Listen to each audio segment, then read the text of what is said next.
તમે કેમ છો?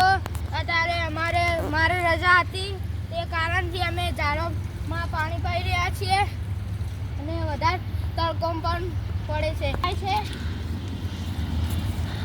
અને અમારા ગોગા મહારાજનું મંદિર છે અને અમારા બાજરીના ડંકા આવી ગયા છે ઉપર અને અમારા માઈ બેન પાણી પાઈ રહ્યા છે. અમારા ખેતરના અત્યારે એરંડા છે અને પાછળ હજુ એરંડા કાપીને લાવવાના બાકી છે. તો પછી કલર આવે ત્યારે તેમને તમે જોઈ રહ્યા છો તો આ ચાલી સુકાઈ ગઈ છે તો કારણ છે અને આ તેનું ફળ જુઓ અને તેને યુરિયા ખાતર નાખ્યું હતું તે કારણથી આને સુકાઈ ગઈ છે અને તેનું મૂળ પણ આવું થઈ ગયું છે.